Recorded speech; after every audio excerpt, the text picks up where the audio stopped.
Antes de tudo, indicar para vocês o livro Zorganboden, A Redenção, da minha autoria. Há vídeos aqui no YouTube fazendo a resenha do mesmo, né? Eu também tenho mais livros desse universo aqui, lá no site Clube de Autores, bem como outros livros da área da ufologia, que é outro eterno mistério aí que eu tenho paixão. Nunca esquecendo, a camiseta que o meu personagem recebeu. Aqui, cara do livro, e atrás, é claro, falando desse humilde youtuber aqui, cuja paixão aqui faz as coisas aí acontecerem, atrás.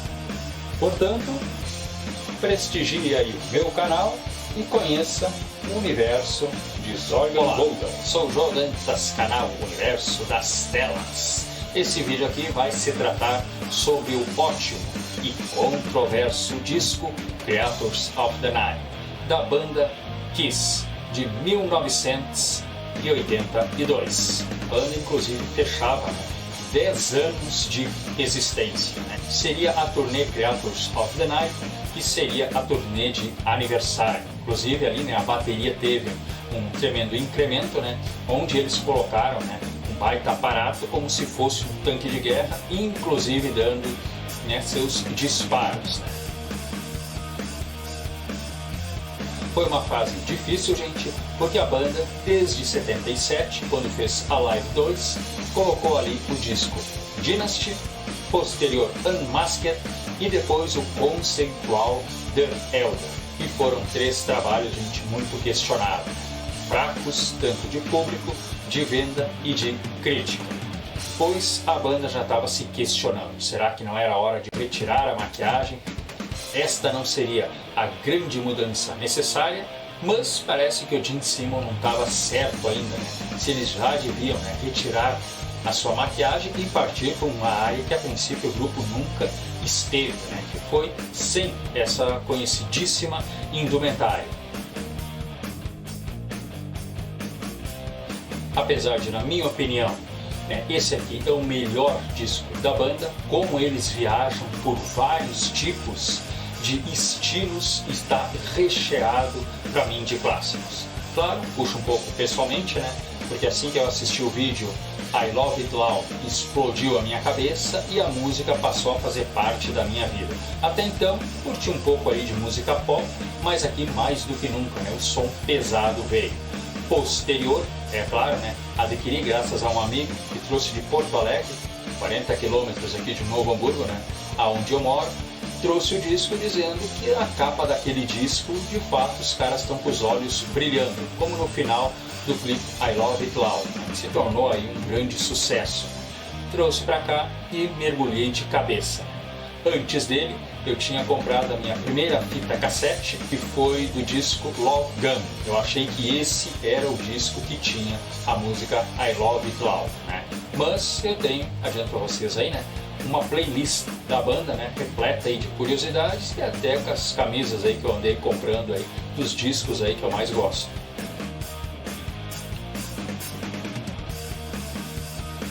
Porém, tristezas aconteciam aqui. Um dos grandes apoiadores, Neil Bogart, que inclusive havia fundado a Casa Blanca, se não me engano, a banda Kiss, inclusive, foi seu primeiro trabalho que a editora fez. Infelizmente, ali por 81, ele vendeu a Casa Blanca para a Polygram, Isso aqui foi outra coisa que deixou a banda um pouco preocupada, porque agora o seu grande amigo não estava mais ali, para cuidar, quem sabe, desse momento tão sensível. Agora seria a Polygram, mas ainda bem, a Polygram deu grande liberdade para a banda fazer o que queria. Inclusive o próprio Neil Bogart, estava morrendo, mesmo tinha câncer, e aí morreu durante as gravações desse disco aqui. Paralelo a isso, outro grande apoiador, Bill Aucoin, que estava com a banda desde lá de 73, usando seu próprio cartão de crédito, para financiar a mesma, mas que desde ali, 78, desde o Dynasty, o grupo já questionava as ideias dele. Inclusive no Disc Dynasty, e na turnê a banda adquiriu um visual mais colorido, inclusive usando capas, né? E nessa fase da gravação do disco aqui, o Bill Aucoin já estava, como está lá no livro do Paul Stanley, né, sem máscara, vivendo de favor na casa dos outros e não tendo mais a mínima confiança deles. Inclusive o próprio Stanley chega a chamar ele aqui, olha só, o nível, para quem um dia já foi super amigão da banda, chamou ele de Inútil Corno. Outra grata surpresa para a banda, quando passou aqui pela América Latina, é que inclusive no Brasil, né, o disco Creatures of the Night havia vendido mais de 100 mil cópias. Alguns dizem, inclusive de forma maldosa, né, que só aqui no Brasil mesmo esse disco emplacou. Mas sinceramente, se puder, escutem esse disco aí, que deve estar liberado aí nas redes sociais, para você ver esse injustiçado trabalho que foi deixado de lado. Outra despedida que já estava sendo bem triste, né, era do próprio guitarrista Ace Frehley. Mas a realidade é que a cara dele está aí no disco, né? É o homem que tem os raios no rosto, né? Ele gostava desse termo espacial, dimensional, né? E tem que se dizer que ele chegou a participar dos videoclipes para promover apresentações em algumas redes aí de televisão, né? Dando entrevistas, mas não suportava mais aquela vida. Ele que está aqui embaixo, né? Tirou ainda, né, a sorte grande, já que ali por 1995 a banda fez um evento em Nova York e convidou ele para fazer uma ponta. Depois, durante o acústico, né, da MTV de 95, convidou ele e mais o baterista Peter Criss, que também já havia encerrado a sua participação aqui na banda, né, em 1980, o disco Unmasked. Foi a mesma coisa, né, ele praticamente não tocou nada, se é que tocou alguma coisa, apesar do rosto dele estar ali na capa. E reiniciaram a segunda fase com maquiagem. Aliás, eles lançaram uma versão remasterizada, né, tanto em 1985 como em 1987, do disco Creatures of the Night, mas quem estava ali na capa, por exemplo, já era o guitarrista Bruce Kulick. Ele, né, que havia ingressado na banda, se não me engano ali por 85, né, depois que já havia passado o Vinnie Vincent e outro guitarrista, ele assumiu em 86 e acabou permanecendo, né, de 86 até 96 naquela fase ali sem maquiagem, né. O disco está na lista aí, né, dos trabalhos que mais tiveram participações, porque uma das ideias, né, foi chamar compositores de fora para ajudarem aí a fazer as letras, como Vincent Cusano, que depois, durante a turnê Creatures of the Night, assumiria o nome de Vinnie Vincent, faria aqui, né, o Homem do Egito, né. Outro nome de destaque seria do compositor escocês Adam Mitchell. Os membros do grupo também tocam aqui vários instrumentos, como por exemplo o baterista Eric Carr ou o baixo na, pode-se dizer, melódica e ótima música, né, I Still Lovin' You. Aliás, o Eric Carr, né, assumiu o lugar do Peter Criss na bateria justo no disco, né, The Elder, aquele disco conceitual. Aqui em cima está o Eric Carr, né? Ele que assumiu, né, a sua pintura aí de raposa, dizendo que era muito esperto e ágil, e esse aqui foi o primeiro disco, né, completo que ele fez, de fato na área mais pesada que ele tanto gosta de atuar, e segundo muitos aí, né, não deixou faltar nada. Porém, infelizmente, né, o Raposa morreu em 1991, em novembro, na mesa de cirurgia. Ele que infelizmente tinha um câncer, né, bem complicado. Eu não recordo aqui se era no cérebro ou no coração. O último trabalho dele com a banda foi o videoclipe God Gave Rock and Roll to You, que é um excelente trabalho ali, né? Inclusive foi feito, né, para a trilha do filme Bill e Ted. Videoclipe, ele está mais recuado, colocaram nele uma peruca e mostram ele muito de relance, afinal ele já estava sofrendo por todos os problemas aí que essa doença implacável e desgraçada gera. Gene Simmons, por exemplo, ele que é baixista,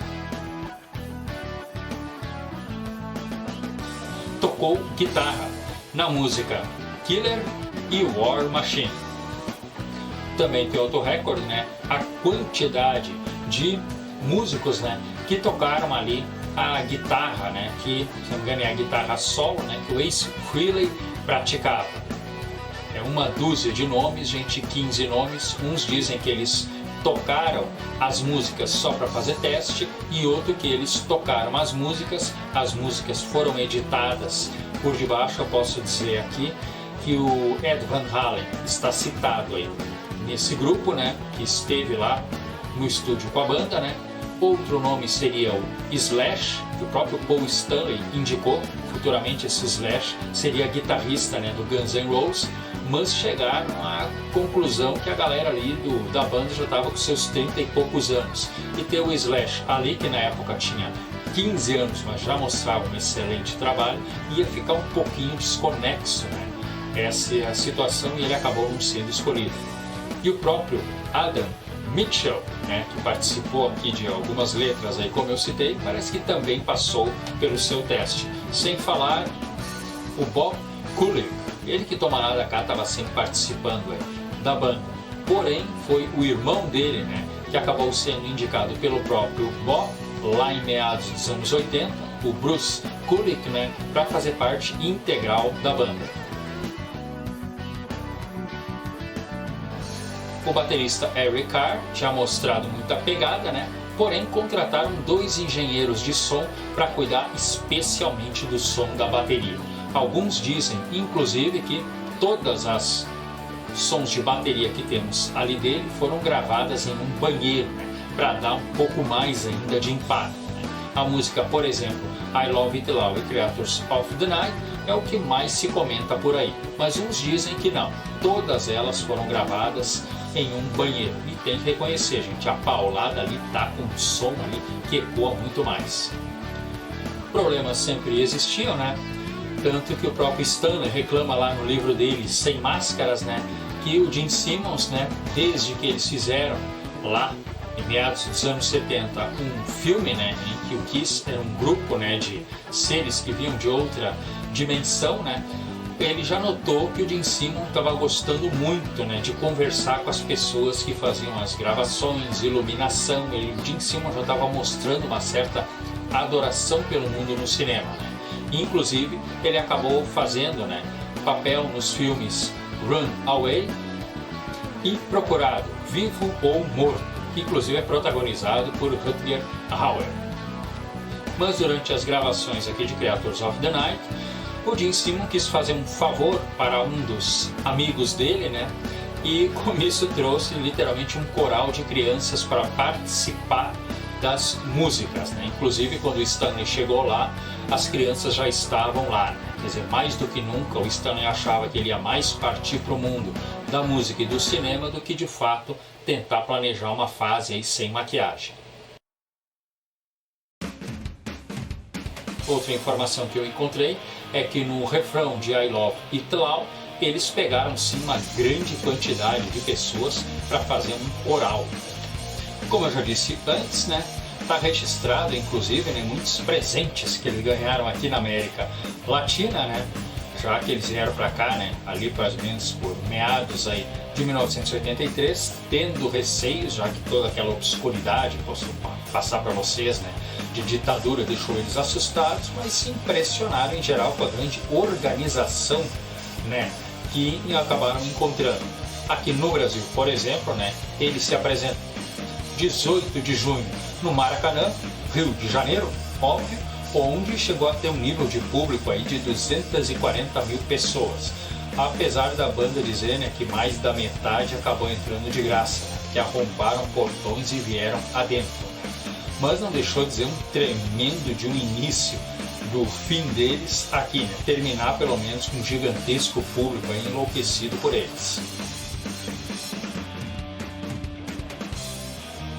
23 de junho eles se apresentaram no Mineirão, em Minas Gerais, e 25 de junho eles encerraram em São Paulo, no estádio do Morumbi, uma plateia aí de cerca de 130 mil pessoas, né?